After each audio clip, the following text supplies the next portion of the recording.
Okay, hello everybody and welcome to the stream. I just realized I had my mic muted. Classic error. And thank you to Pushpatch and Jasmine who just told me that in the chat.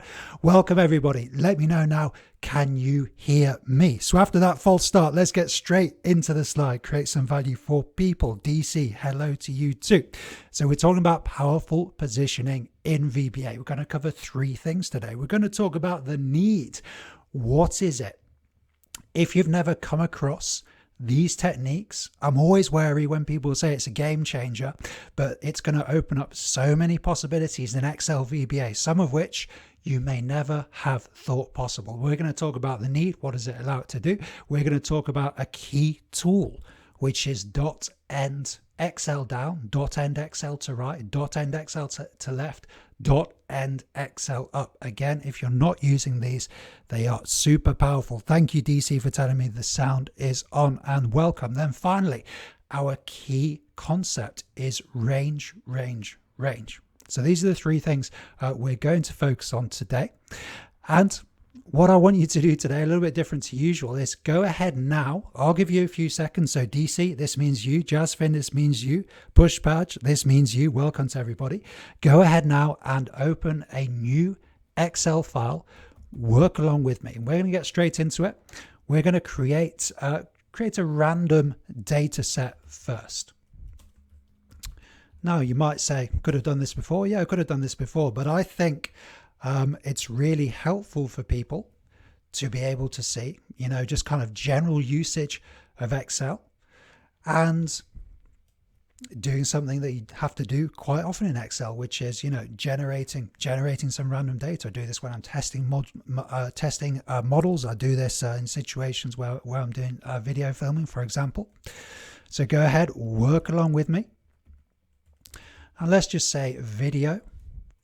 And let's say we're thinking about data to do with video views for the channel, Alt-H-O-H there, the row height shortcut.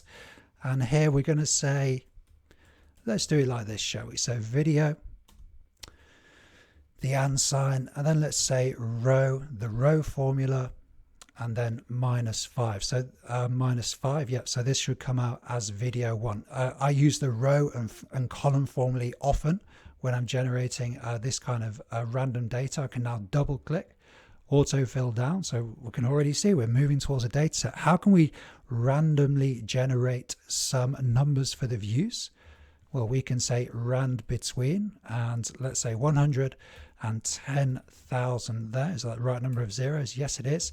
And this time I'm going to use the keyboard shortcuts, hold down the shift key, down arrow, and then Control D is going to auto fill down. So got our easy data set there. I'm going to go ahead and actually, let's take this back down, Alt-H-O-H 30, just so you can see the whole thing, Alt-H-D-R, and then let's do that once more.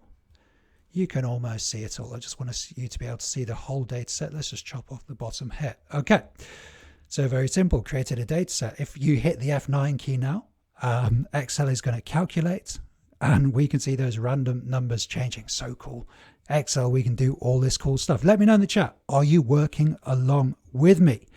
So who is in the chat? Welcome everybody. Pushpatch, you're with us. Pushpatch says pretty much odd time for me. It's 9:30 p.m. But I am here. Thank you, Pushpatch. Good to have you with us. I think you're in India, Pushpatch. Is that right? And DC is with us. Welcome, DC. Jasmine, welcome. And Andrew is with us. Andrew, welcome.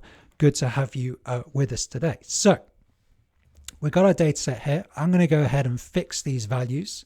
So Control Shift and down, Control C, Control Alt V and V. Fix the values. So now if I hit the F9 key and calculate, you can see because these are values, not a formula, these are going to stay fixed. That just means they're not going to be flashing up all the time. So what we're thinking about is how to work with a data set in Excel VBA, a data set that's going to change size. Just like all data sets do in the real world. It's a real limitation if you're saying to your customer or kind of saying to yourself, if you're doing this for yourself, yeah, your data set, it has to be 19 rows. And when I first started, I did actually kind of say this to customers, it has to be 19 rows. Well, that's a big limitation. What if we lose rows on the data? What if we're constantly adding to the data? So to make our applications have real world impact, they have to have this dynamic quality. They have to have powerful position control. So let me know, what's our key tool here? Well, giving it away slightly with this slide, but let's just build it up step by step here. So if I wanted to say to VBA to select the last row, in this data set. So I'm not saying select B22, or maybe we'll start by doing that. I want VBA to select the last row, whether that's on row 22, row 9, or row 2002. I want Excel VBA to select the last row. How would you do that? Go ahead, open the VBA editor, make sure you're working along with me. Hi David in South Africa, how are you? Welcome. So we've got a new module here. I'm going to say option explicit, as we always do.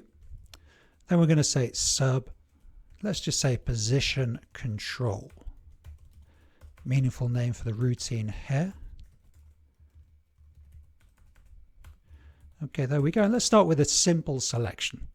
So how would we do simple selection? Simple cell selection. Well, if you've done our Excel VBA for beginners series, then you should be familiar with something like this. So let's say range B4 dot select. Okay. So now we can test what we've done, and you can see my setup here.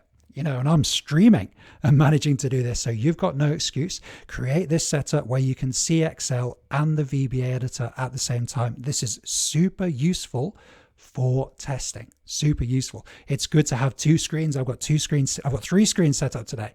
Good to have 2 screens, but you can do it on one screen by holding down the Windows key and hitting the left arrow. Holding down the Windows key, hitting the right arrow. That means Windows will position each of the windows, its windows, to allow you to see each one. So this is one of those basic skills that's got nothing really to do with coding or anything technical, but it's going to allow you to get a lot more done. So how do we step through the code? We want to step through the code step by step here. Hold down the F8 key, hit the F8 key again, or you can go to debug and step into. Then we can see a line of code selected. So when the line of code is selected, it's not yet executed. It's not yet executed. So now we're going to go ahead, execute the code, and we can see our range was selected. Do that one more time. I'm going to hit F5 this time, just run the whole routine, and you can see that our range was selected there. I've just noticed here, what's happened with our formula? We've got video -1. That doesn't make sense. So let's go ahead and update this. What I should have done, of course, is fix the values as I did with our randomly generated views. Control C, Control Alt V and V to fix the values there. Okay, let me know in the chat. Are you working along with me? This is definitely one for you to work along with. Okay, so we're happy with that. Just selecting B4. What if we wanted to select what is actually, the last row in the database, but do it in a kind of hard-coded way? When we have numbers in the VBA editor, we'd call that hard code. It's non-dynamic. It's kind of static. What's going to happen now? We are going to select the last cell in the database. I just hit the F5 key. But that's not in the spirit of what we're trying to do, is it? What we're trying to do is, if we had some more data at the bottom here, let's just type in here video 20. And let's say 1,000 views to video 20. Then, well, with the code we've got at the moment, hit the F5 key. We're not selecting to the end of the database. What might we want to do? We might want to analyze something in the database. We might want to add an entry to the end of the database. We might want to select a row in the database in order to extract data from that row or edit data from that row. Any number of things we might want to do, all of them demand some powerful position control. So let me know in the chat, what's the line of code I'm looking for here? You may already have spotted it on the slide. So we can say range, let's go back to B4. So we're going to go to the beginning of the data set here. We're going to send .end and then brackets Excel down. You can see we've got different options here. Excel down, Excel to left, not Excel left. Who knows why? God, petition Bill Gates again. To left, Excel to right, and Excel up here. We will investigate at least one of those in the stream as well. And then we can just say dot select here. So have you ever used this before? If you haven't, you are in for a treat now. So what's going to happen? Let's hit the F5 key. We can see the last cell is now selected. Let's go ahead, delete some of this data. Back to the VBA editor, play the code. So what cell is going to be selected now? We can see the last row in the dataset is selected. Let's go ahead, bring the data back. Let's put another piece of data in here. Video 21, 1100. And then just to prove it to ourselves again, what cell is going to be selected there. There we go. So already we have some dynamic functionality using this dot end Excel down.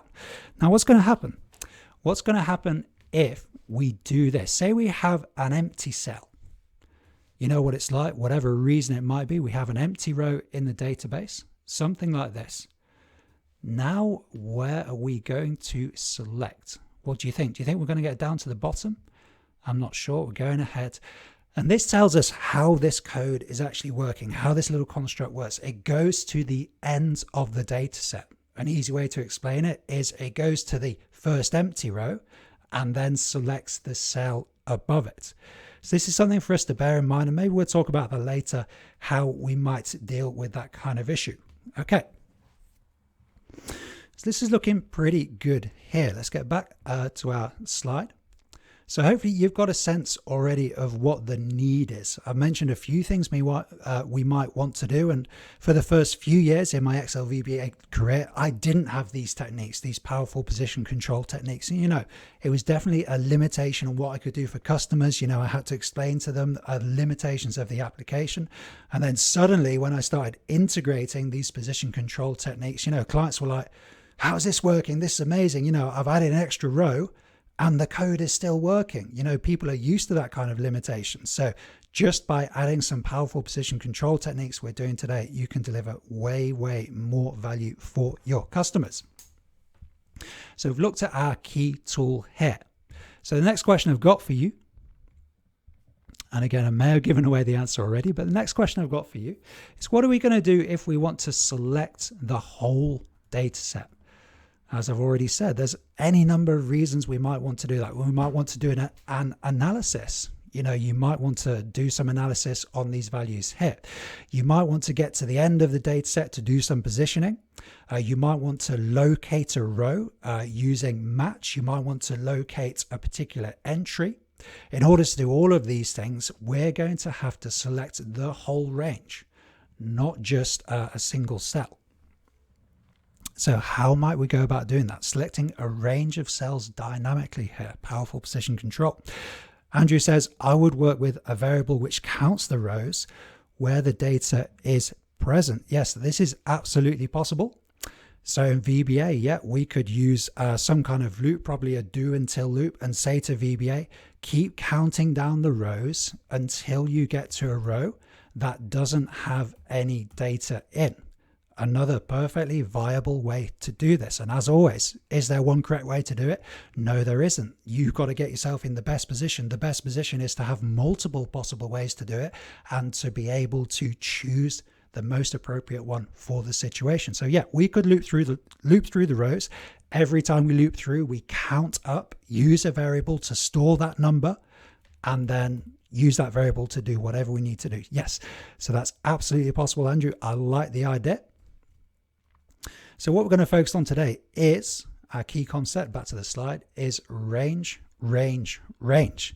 So what on earth does this mean? Range, range, range. Well, the first range is saying to Excel, we are going to tell you a range. So we're just warning Excel what we're talking about here. Then it gets a bit more interesting for the second range and the third range. The second range and the third range. The second range is going to be the starting point of the range of cells that we want to work with. The second range is going to be the end point, the third range rather, the final range. Getting mixed up with all my ranges. The final range is going to be the end point of the cell, the range of cells that we want to work with. Not my best explanation, admittedly, but we're going to see it in action now. So let's go ahead. I'm going to type in here range to kind of remind us conceptually. What are we trying to do here? So range. Okay. So we're going to say to Excel, range, the first range is in there. So the first range is kind of fixed. So the second range, the first range in the brackets is the start point. So what might that be? Let me know. Jasmine in the chat is saying .end Excel down .row. Yep, that's good from Jasmine in the chat. That would give us the number of the row at the end of the selection. Our start point here is going to be B4. There we go, because B4 is the first cell in our data set here. So then we go comma, and now we're thinking about the end point. So let's do this in a kind of static way first. So let's say range, and B24 is currently the end of our data set. Then we need another bracket. And this is the critical thing that a lot of people forget. But if you count the brackets in there, you can kind of see that we need an additional brackets at the end there. Okay, I'm going to get rid of this line of code now. It's been superseded. It will be superseded in a second by this line of code below. Okay, what's going to happen now? Can you tell me in the chat what cells are going to be selected now? Make sure you're working along with me, by the way, using the F8 key. And then we'll probably get an error, this being live, this being Excel VBA. But, you know, errors, all part of the game. They're all part of the business. So let's see what happens. Hit the F8 key. Didn't get an error, so I did get the syntax right, and we can see we've got this beautiful selection here. But my question to you now is this dynamic? Is this dynamic? We can go ahead and, you know, play with this selection, and play is so important in Excel VBA. Changing something, what's happening, changing something. So go ahead, have a play now. Okay, I'm going to change some of the references here. I'm even going to go ahead and put a new column in there. You know, that's all that stuff is cool. Make sure you do that. But we're looking for this dynamic quality. Okay, powerful position control, which is what we're talking about today, is all about dynamic quality. If something's dynamic, it can adapt to changes. Okay, certainly in the programming context, it can adapt to changes. The changes we're adapting to are changes in the size of the data set. We don't want to say to the client, you can't put any more data in here. We want to say to the client, this is still going to work. It's going to be flexible. It's still going to work with a change of circumstances here. So maybe you can see where we're going. So if we say .end Excel down now, close the brackets again, right number of brackets, it looks okay. So what's going to happen now? We've got our key tool, back to our powerful slide. We've got our key tool, which is .end Excel down, combined with our key concept, which is range, where the second range is the start point and the third range is the end point. We've got a synergy. One of my favorite quotes from management science is, a system is not the sum of its parts, it's the product of its interactions. We've got powerful techniques interacting here. And that's when we have this combinatorial explosion of functionality. That's when we have that, wow, that's so cool. All of that good stuff comes from the synergy between these different techniques. So let's go ahead, run the code here. I'm going to hit the F5 key, and we can see we've selected the whole range. But now, if we delete some values here, back to the code, play the code, we can see this code is dynamic. It's dynamic because it's changing, it's adapting rather, to changes in this data set. There we go. Okay, so what do you think in the chat? Are you working along with me? Andrew is saying, I would work with a variable which counts the rows where data is present. Yep, we've covered that comment already. That's a good one. Jasmine, yeah, .end Excel down .row. And Andrew says, ActiveSheet.cells rows.count 1.excel up plus row to get the first empty cells of column A. Andrew, I think you've been following me for too long, because that is where the stream is going to go. That's what I have planned anyway. So we're going to go there in just a second. So let me know if you're following along with our powerful position control stream. I do want to tell you, of course, what are we doing after this? We're going into Members Monday. So every Monday here on the Tiger channel, we have Members Monday. So it's a live stream a bit like this, but in many ways different, and in many ways a lot better. We're going week to week, working through a VBA task with a small group of learners. I think we've got 10 or 12 people now on Members Monday. Everybody's committed. Everybody's getting value out of everybody else. We had a homework task this week. One of the members actually sent the homework to me, so we're going to be reviewing that at the beginning of this stream. So it's not just more video content. It's actually, how would you say it? It's actually a serious Excel VBA learning proposition. If you want to really get to professional level at Excel VBA, why not make a weekly appointment with me to do so? Click join just below this video. Okay, good. Andrew says, sorry. No, Andrew, don't worry. It's good that you are anticipating where we're going with this stream. Okay, excellent stuff. So, super powerful line of code here. So let's go ahead and you might say to me, okay, so Chris, what would happen if we had an empty row? Okay, so if it was something like this, and I'd say, well, the first thing to bear in mind is, prevention is better than cure. Certainly in Excel VBA, well, in any situation really, prevention is going to be better than cure. So how would we prevent this situation happening? Well, however you're managing your data input, whether that's a user form, whether it's just manual input, you've got to make sure that the user doesn't leave empty rows. And we can do that with a user form. If we have an empty box in a user form, we can use data validation, VBA-based data validation, to make sure that there's some kind of entry selected. We want to avoid the situation where we have empty rows in datasets. So when we're creating that data input mechanism, we should be thinking, what validation are we putting in to ensure that this situation doesn't happen? But these things can happen, and these things do happen. So how would we create a mechanism that could handle this situation? How will we create a mechanism that could handle this situation? Let's go back to the VBA editor, and it's to do with our super powerful construct here, .end Excel down. .end Excel down. Let's think logically here, and we're not going to use .end Excel down, but we're going to use .end Excel another direction. Let's think logically about this. So one way to get to the last entry in the data set is to begin at the top and then to go down to the bottom until you get an empty row. That's one way to do it. Logically, what might another way to do this be? David said, put the last row in a variable and then only add one. Only one line of code then. Yes, that's good, David. But how would we put the last row into a variable? That's our real question here. How do we identify the last row? Variable name plus one, we'd have the same problem there. How do we get this last row information into the variable here? And this is assuming that we want to analyze the whole data set. Yeah. So we don't just want to find the empty row. We actually want to, even if there are empty rows, we want to be able to select the whole data set, even if there are empty rows. At this point, a lot of people would say, oh, I can't do that in Excel. I've seen it so many times. Can't do that in Excel. I have to use a different piece of software. I need a more powerful piece of software. Not true.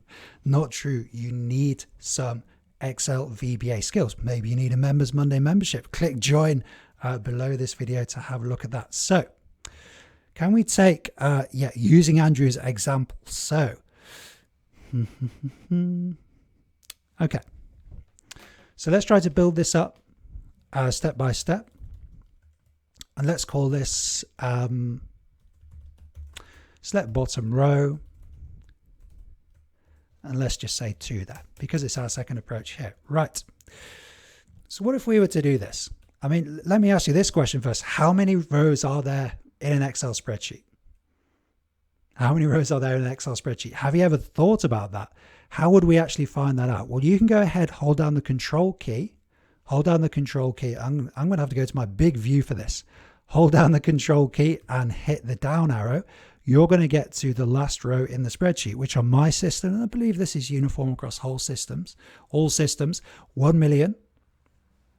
Yeah, DJ Samo, welcome, DJ Samo, welcome, and is saying use last row. So the last row in the spreadsheet, we've got 1,048,576 rows here. That's quite something, isn't it? You know, people saying, oh, Excel can't handle large data sets. You know, Excel is very comfortable up to a few thousand rows, up to 500,000 rows even. I've built models that work perfectly well in Excel. So we've got a lot of capacity there. How would we do that in Excel VBA? Can we get Excel VBA just to flash up the number of rows on the spreadsheet? The number of rows on the spreadsheet. How might we do that? We can say rows.count. Okay, now Andrew made a great contribution. We could say active sheet.rows.count. We could say sheets sheet1.rows.count, but all sheets have the same number of rows. So this is one situation where it doesn't actually matter how many, which sheet you're on, because all sheets have the same number of rows. So I'm going to go ahead, hit the F5 key, and we can see Excel has flashed up the number of rows in the spreadsheet. Is this going to, if I click cells.count, just substitute cells.count, is this going to tell me the number of cells in the spreadsheet file? I have never tried this before.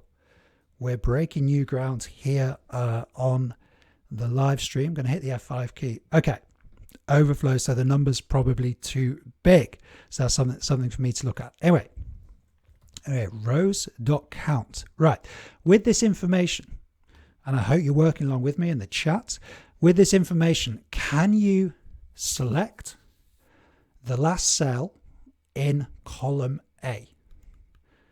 How might we do that? Select the last cell in column A using the techniques, the concepts, the building blocks that we've been working on so far. Yeah, David says Excel down, then Excel up for the last row. Yes, they are the main ideas, David. We want to go to the bottom of the spreadsheet, then we're going to go back up to the next row that has data in.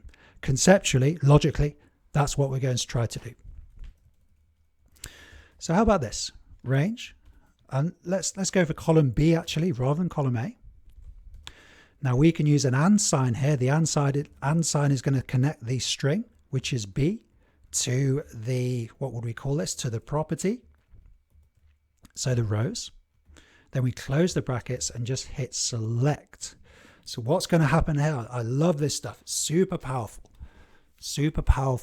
position control here. So what's going to happen when we execute this code? Control S, save the file, F5 key, and we can see, oh, I've even managed to display it somehow. It looks crazy on my actual screen, but you should be able to see it on your screen recording here. We've gone to the end of the world. We've selected the last cell in column B. Okay. So maybe you're putting this all together in your mind. What could we do now to get, say to Excel, start at the bottom and then come back up to the next cell that has data in? How might we do that? Anybody in the chat? Can anybody in the chat actually give me the syntax? Got some good contributions from David here. That's good. Can anybody actually give me the syntax here? So let's try something like, I'm not absolutely sure about this, but you know, it's live TV. You've got to get on with it and see what happens. Is it this easy? I feel like I've missed something out there maybe. Okay, let's try this. F5 key. Okay. This is working for us. So I'm going to go ahead, select a different cell here. Just keep your eye on row 24 here. We can see Excel is selecting that row. I think that's pretty cool. So let's remind ourselves, how does this help us? This helps us because we're now catering for situations where we have empty rows in our database. Using our dynamic functionality, using powerful position control, we can still select the whole data set, even even if there's empty rows in the data set. And we spoke about that. That's not ideal to have empty rows. We can use validation mechanisms to avoid that. It's bad practice to have empty rows in a data set. But even if we do have that, because of the power of our techniques, we're able to cater for that. We're going to avoid those Excel VBA errors that we really want to avoid in client projects. Right, so putting this all together, can you select the whole data set even if there's an empty row in there? How would you do that? So we know how to work from the bottom down to select the whole data set. We know how to work from the top down rather to select the whole data set. We know how to work from the bottom up to select the last cell in the range. Can we put that all together to select the whole range of cells? So I'd like the whole range of cells selected, even if we have an empty row in there. Getting into some complicated syntax, and it will take you a while to learn this syntax. You'll get frustrated with it. I always get frustrated with Excel syntax, but once you've learned it, it's a skill, comes with repetition. Once you've learned it, you're not going to forget it for the rest of your career. When I'm doing these live streams, you can see I haven't got any notes around me. I don't have the code prepared in the file. It's not because I'm some kind of genius. I'm absolutely not. It's just repetition. It's just I've used these constructs hundreds, thousands of times. I still mess them up. It doesn't bother me. Excel's a skill. You're going to get it wrong sometimes. And as you practice more and more, if you've got the resilience to keep practicing, you're going to develop that skill, and the skill stays with you for life. And it is such a highly sought after skill. David says current region. Current region is an interesting one. But I think current region, David, would only take us to here. Current region would take us to the next empty row. Yeah, and DC there. He's sharp, DC is. DC, you're going to have your own YouTube channel soon. DC Spreadsheet Solutions. DC says current region can be useful for unbroken data sets. So DC is saying because there's an empty row here, this data set we could call a broken data set. Right, let's go ahead, see if we can put this all together. So what's our key concepts here? Let's go back to our slide. What's our key concepts? Where we're trying to select a range of cells, not just a single cell, trying to select a range of cells. Key concepts, there it is. Range, range, range. So let's go ahead, type that in. Key concept here, range, range, range. And you might think I'm just doing this for the stream. I don't. I always you make at least a few notes using annotations, using the comments in green. Just hit the inverted comma here. Whatever you type will be a comment, so that conceptually it's clear what's going on. Conceptual understanding always comes before the technical stuff. If the technical stuff is difficult, it's likely your conceptual understanding isn't clear enough. Right, so let's start with B4. Range, range. So this is going to be our starting point, B4. And then is it as simple as copying this in? And I think we're going to need an additional bracket here. Let's have a look at this. Okay. Right, what do we think? I'm doing a quick check on the syntax here. Range, range, range. I can see the main building blocks there. Range, range, range. Okay, so we're going to start on B4. That makes sense. And then B. Now this should take us to B24. Okay, but we never know. Control S, save the file. F5, run the code, and we can see, yep, we've got our range selected there. So what's going to happen now? Now we can really dig into the pros and the cons of different techniques. And what defines a professional developer, and we've got some capable developers with us today. What defines a professional developer? A professional developer has a range of techniques, appreciates there's no perfect one, there's pros and cons for each one, and can select the most appropriate one. So if we do have what DC is calling a broken data set, if we do have a likelihood of empty rows in the data set, and we've said that's not ideal. If we set up the file, that shouldn't happen. But sometimes we work in suboptimal conditions. Sometimes all the time we're working in suboptimal conditions. Then this approach here, I'm going to go ahead and run it now, is not going to do the job. This approach here looks like it's going to do the job for us. Okay. Let's go ahead and, so now we have an unbroken data set, no empty rows. So now we can see this is working for us. And then let's put the break in the data set somewhere else. Just going to Control D, autofill this down. Let's put the break in the data set here. And let's just prove to ourselves that the second one is working. Hit the F5 key and we can see that's working really nicely. Okay, so let me know what you think. Are you going to be using these cool techniques in your work? Cool. Jasmine says, didn't at one point copy and paste special skip blanks? Interesting. Yep, Jasmine, it's certainly possible to copy paste visible rows. I know that. It's possible to copy paste visible rows. If I were copy pasting the data, I've done that many times, copy pasted data that has some empty rows in, I would copy paste it, and then wherever the destination is, wherever I've copied the data to, pasted the data to rather, I would then go through, loop through and delete the rows, which sounds kind of like a manual thing to do, but it's quite the opposite. It's completely automated. So yeah, that would be my approach there. There is a special cells. It's called special cells. Can't remember exactly what it's called now, but there is a way to copy paste just visible rows, which can be useful if you're working with filters. So if you have a customer who wants to filter some data and then copy paste just the filtered data, just the visible rows, something else, you can do paste special Excel cells visible or something like that. As always, a Google search will help you there. Let me know any more questions in the chat. Maybe we'll do one more thing in this stream, one more cool thing. So what else would you like to do with this data set? And I'm going to go ahead and tell you a little more about Members Monday. So you can see in the chat, we've got Jasmine in the chat, and you can see Jasmine has got a little symbol next to her name. And that's because Jasmine is a member.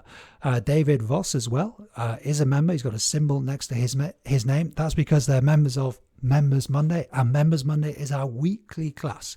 Our weekly class where we're going into Excel VBA. It's a bit like this live stream. If you like this live stream, you'll love Members Monday, but we go into more depth. We're working on projects week to week, developing those projects week to week. I'm sharing my insights from what I'm working on, sharing my insights from the real world of actually working with Excel VBA in Members Monday. And then we've got a great testimonial here from Bart. Bart is one of our members, and you can go ahead and read that. And I've got to say, so far, all the members who joined are still with us, and I've had some great feedback so far. If you joined today, first you get to join the member stream, which is starting in 15 minutes, and you get access to the library of previous content. Yeah, you get access to the library of previous live streams. We've got 8 live streams we've done already. You get access to those live streams straight away. So that's about 9 hours of content you're going to get access to straight away. But there's more than that. I'm going to be building up a library of content that's just for the members in there. And I'm currently designing a course which is about analyzing sports data using Excel VBA and automating analysis of sports data using Excel VBA based on my 4 or 5 years of working on projects in the sports sector. That's only going to go in the members area in Members Monday. So over time, we're going to have all of these live streams, and we're going to have particular series that are going to be super useful to certain people. And all of that to one side about the value, you'll be supporting me. You'll be supporting pushing this channel forward. You know, I'd love to spend more time doing this channel. And I know if I could spend more time on it, we could turn it into something really powerful. I want to offer an alternative to university business education. Where do you go for your business education these days?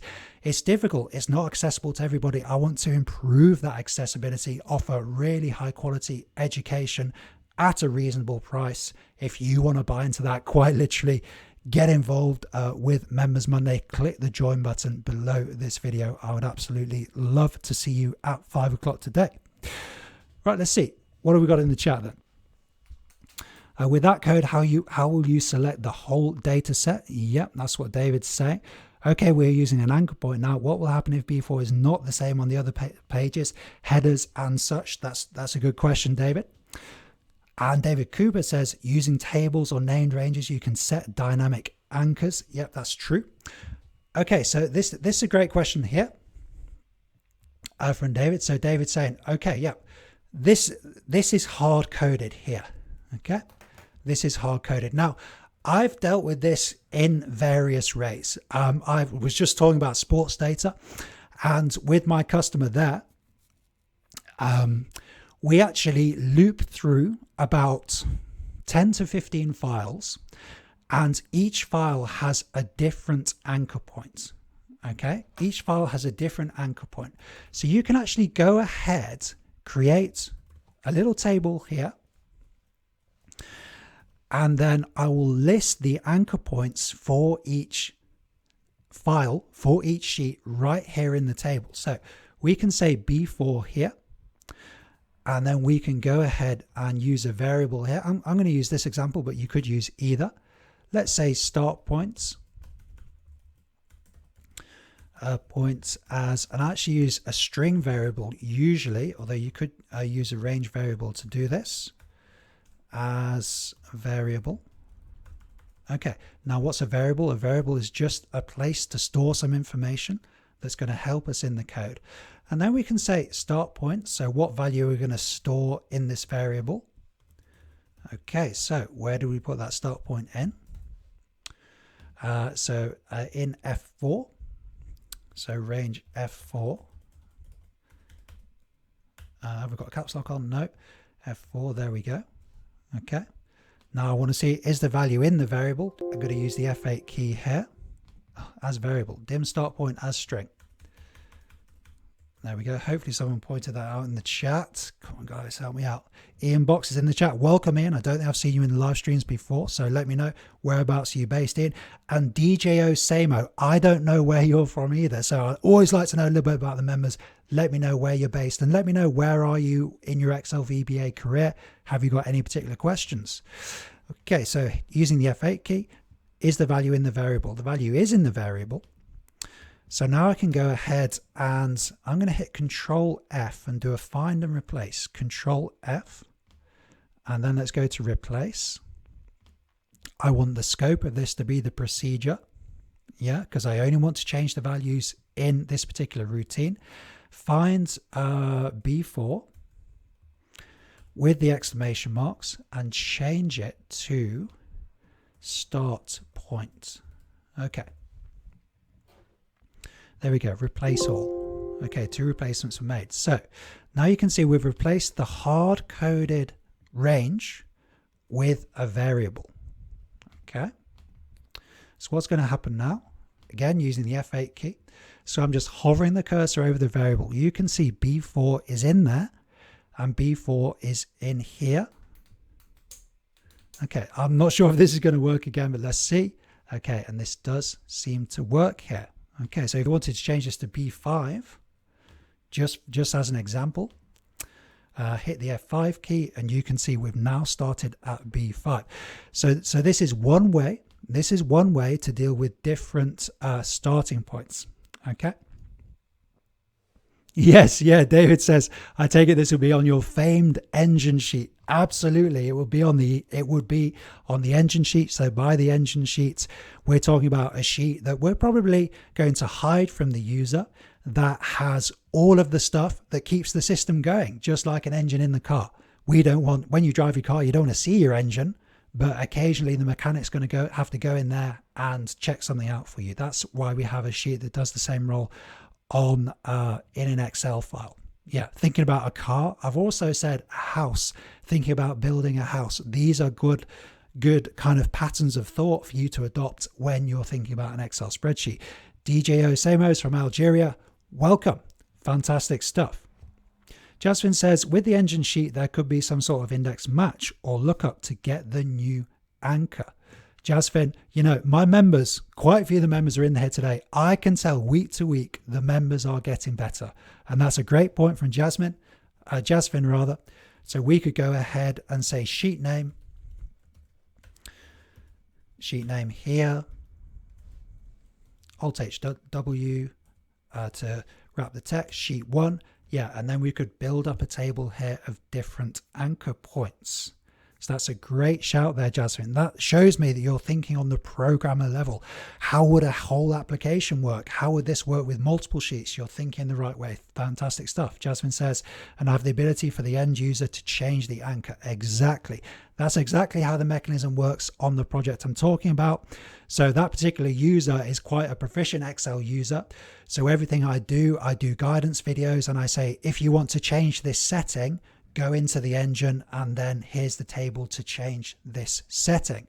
So that engine sheet in that case is not invisible, it's kind of semi-visible to the user. When the user needs it, they can go in there and make changes. But to give you a sense of how often that happens, I think we've made 2 or 3 changes in about 3 years. But it does mean he doesn't have to come back to me to make those changes. So you want to avoid creating a dependency on you as a programmer, which can sound counterintuitive. You know, if the customer has a dependency on you, then they're always going to come back to you, aren't they? They've got to come back to you for more work. But that kind of practical consideration that you're going to get more work is outweighed by the fact that nobody wants to be dependent on something they have to pay for. Yeah. So all the files I build, I try to avoid any dependency on me. So this is a good example. I would create some mechanisms to allow the client to control the flexibility of the file, to change some of the settings on the file. I find long term that works much better. You know, clients appreciate the fact you're not creating a dependency. You don't have to sell them a maintenance contract or anything like that. I don't do anything like that. Long term, that seems to work out best for all parties. You know, your customers will keep coming back to you if you set up projects like that. David, another way to find the start point for a table would be to use some similar code. Try this yourself, David. Get Excel to start here and then to go right, okay? To go to the end, to the right, and then to keep doing it until, so do it on the next row and then do it on the third row. Yeah, so for example, on the third row, we'd say range A3.end Excel to right. Yeah, that would take you here. Yeah, so if you didn't know, if we couldn't hard code it as we did, and we couldn't create a table, one way to do it would be to do a kind of wildcard guess. So get VBA to start there. Is there anything on this row? No. Is there anything on row 2? No. Is there anything on row 3 using .end Excel to right? Yes, there is something on row 3. So let's take that as a starting point. I don't think I've ever done that on a project. You know, you always have some kind of knowledge of where the table's going to start usually, but you could use that approach. Yeah. Use VBA to find the beginning of the table and then save that starting point using a string variable, as I've done. Save that starting point and then use the start point in the code. So you've got a few different approaches there. Right, fantastic stuff. Let me know any further questions. And just as a final reminder, we're going to be going straight into Members Monday. So click join. Click join below this video. This is your weekly appointment with me. I'm turning up every week. Are you? Weekly commitment means consistency. That means improvement. Excel is just a skill. You know, what am I working on at the moment? I'm training for a half marathon at the moment. You know, I'm trying to get better at pull-ups. That's one thing I'm trying to do at the moment, trying to get better at pull-ups. How are you going to get better at pull-ups? You've got to practice regularly. I'm practicing my pull-ups every day. I can now do a few pull-ups. I'm very proud of myself. So if you want to get better at your Excel, make a commitment to it, a weekly commitment. Yeah. Click join below this video. I would love to have you in Members Monday. Final questions in the chat. Princewell, hello. Good to see you, Princewell. David says, rather than Excel to right, just use count A on rows top down to find the first row. Yes, David, you know, this is kind of a technical conversation, but you're absolutely right. I suppose if the data was very far over to the right, then by using Excel to right, you can get there faster than having to actually loop through the columns. So that would be my critique there, but that would certainly work. David says, could you not make a user form in a case like that for the end user to update the list? Yes, I suppose so. Yep, you could do that in a user form. People know my opinion on user forms. I think I only use a user form if there's a specific justification for using a user form. If you're just inputting data, logging data, the best place to do that is in a spreadsheet. Yeah, Excel gives us a grid. Excel gives us validation control, cell validation. So I would say the easiest place to do it is in a spreadsheet. I use user forms to layer on top of some kind of existing model. That's when I generally use user forms. The thing about user forms is they involve a lot of complicated code. Okay, and if we're just using cells in a spreadsheet, we can avoid a lot of that complicated coding. Okay, David says, assuming there's no notes in those ranges. Yep, that's right. Yep. Ultimately, there's no perfect solution to this. If the user just doesn't want to cooperate and make it insanely difficult, the user can do that. But in my experience, that doesn't happen. You know, in my experience, the level that we're going to now to make the file flexible, that's going to be suitable for 99% of client projects, and probably all client projects, really. Right, guys, fantastic. I will see most of you in Members Monday. If you're not already a member, click join below this video. Thank you so much for watching, guys, and I will see you very soon. Take care.